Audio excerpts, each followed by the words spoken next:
नमस्ते, digital discuss में आपका स्वागत है। मैं हूं राम और आज हमारे साथ में राम मंदिर पर चर्चा करने के लिए जो मेहमान हैं उनका मैं परिचय करा देता हूं। स्वामी दिनेशानंद भारती जी आज हमारे साथ में हैं और स्वामी जी आपका हमारे चैनल पर स्वागत है, अभिनंदन है। स्वामी जी, जो राम का मंदिर बन रहा है 500 वर्षों के संघर्ष के बाद में, इसे आप कैसे देखते हो और इसके विषय में आप क्या समझते हो? हमारे दर्शकों के लिए आप बता सको अपने विचार।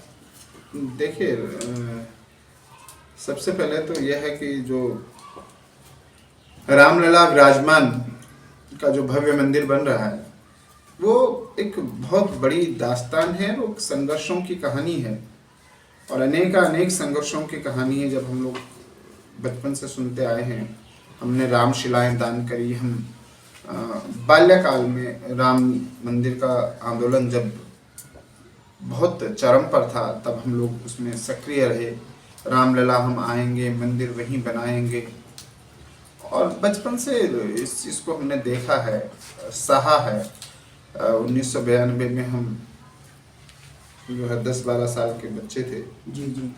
और उस समय हमने ये सारी चीज़ें देखी हैं और हम चूँकि संघ की शाखा में जाते थे तो वहाँ से हम रामशिलाएँ हमने ला कर दी हैं, रामशिलाएँ हमने लगाई हैं। हमारे कई संगठनों पर बैन लगा है। लेकिन ये बहुत छोटी कहानी होगी अगर हम कहें तो। जी जी जी।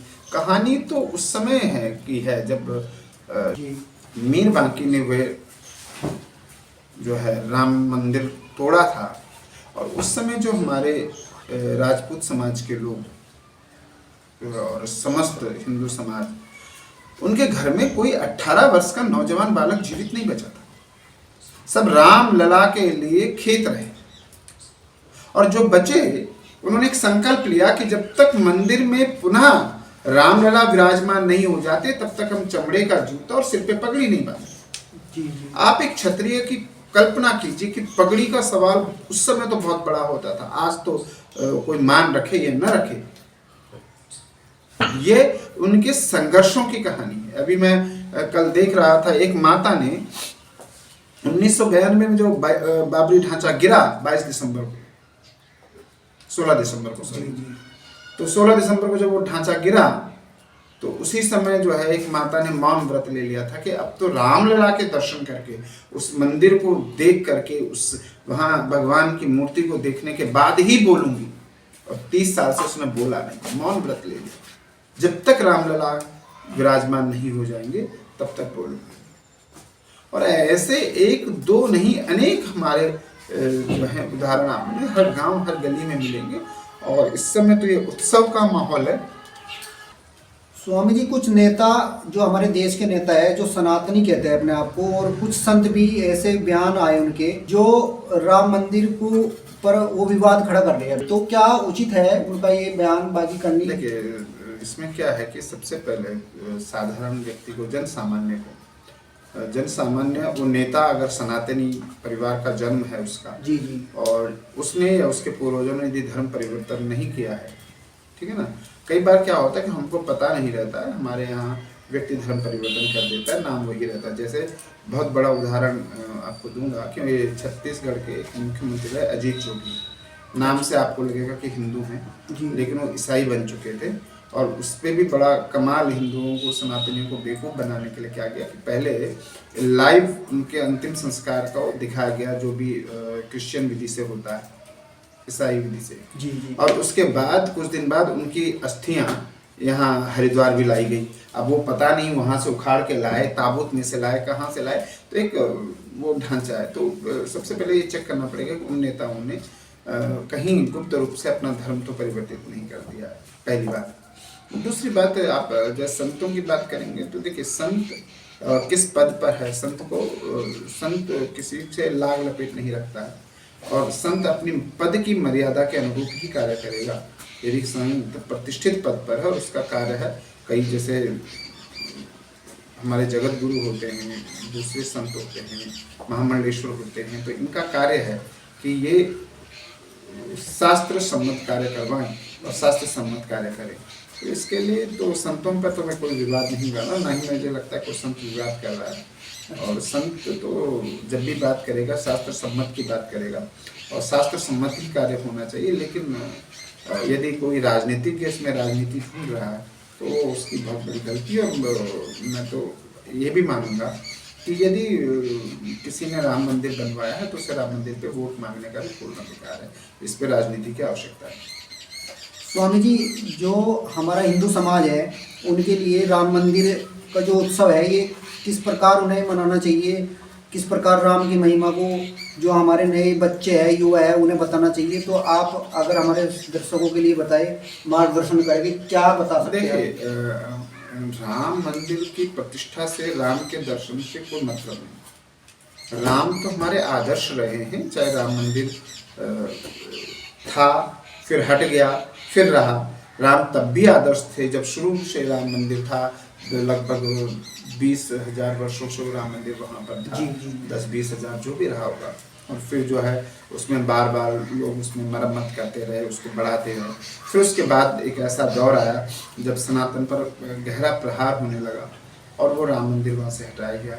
और फिर अब वो दौर आ रहा है कि हमारी पीढ़ी वो पीढ़ी है जो अपने बुजुर्गों के, अपने पूर्वजों के 500 साल के संघर्ष को साकार होते हुए देखेगा। तो इन तीनों कालों में राम हमारे आदर्श बने रहे।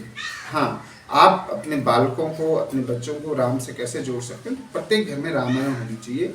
और मेरा मानना है कि रामायण भी जो हो वो वाल्मीकि कृत रामायण है।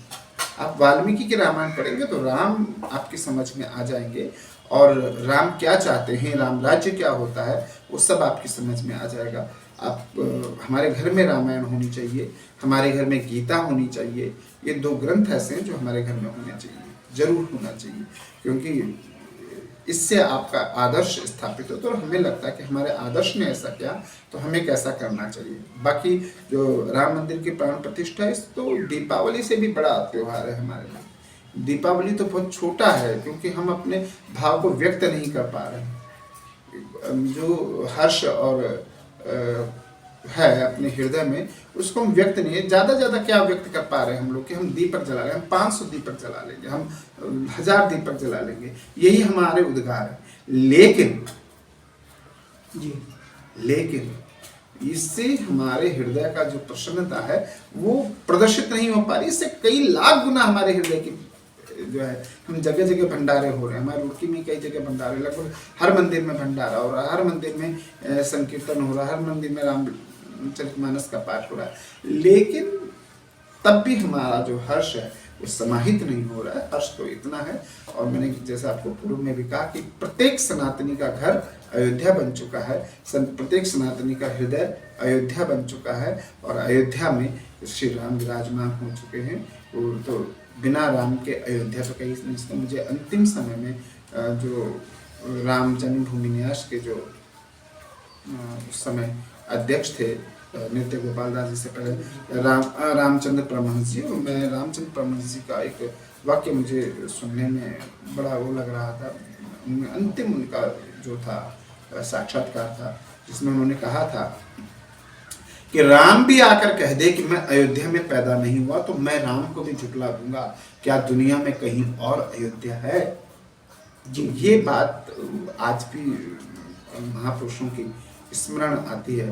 तो प्रत्येक हृदय आज अयोध्या बना हुआ है और उसमें रामलला की छवि विराजमान है। केवल उसके पट खुलने हैं। 22 तारीख को रामलला विराजमान हो जाएंगे। और मैं आपके माध्यम से अपने सभी सनातनी लोगों से ये कहूँगा कि अभी नहीं, आपको 6 महीने 1 वर्ष के भीतर जब भी अवसर मिले, जब भी आपकी छुट्टियाँ आएँ तो आप अयोध्या जाएं, अयोध्या में रामलला के दर्शन करें। और जो इतिहास अयोध्या का है, जो इतिहास इस राम मंदिर का है, उसे संरक्षित करने का प्रयत्न करें। अपनी आने वाली पीढ़ियों को बताएं कि ये थाल में रखकर सजाया हुआ राम मंदिर नहीं है। इसके लिए 500 सालों की अनेक जो है बलिदान है, हमारे लोगों ने आत्म बलिदान किया है, रक्त से रंजित है। और ये जो लाल रंग वहाँ दिखाई दे रहा है, वो लाल रंग हमारे जो पूर्वज हैं उनके रक्त का है। वहाँ जो काला रंग दिखाई दे रहा है वो काला रंग हमारे पूर्वजों के सिरों का है। तो उनके सिर कितने गिने गए। वो जो वो दीवारों पे पत्थर हैं वो पत्थर नहीं है, वो हमारे पूर्वजों के सिर हैं, उनके शव हैं, जो लगातार इस बात की दे रहे हैं कि राम मंदिर हमारे लिए क्या महत्व रखता है। राम मंदिर की सभी सनातनियों को खूब खूब शुभकामनाएं। ईश्वर करे आप सबका हृदय राम मंदिर बने और आप सभी राम मंदिर के दर्शन इस जीवन में जरूर करें, ऐसी शुभकामनाओं से। ठीक है स्वामी जी, आपका बहुत बहुत धन्यवाद, आप हमारे चैनल पर आए। और सभी दर्शकों से मैं निवेदन करूँगा, आप हमारे चैनल को सब्सक्राइब करके वीडियो को लाइक शेयर जरूर कर देना। जय श्री राम। जय श्री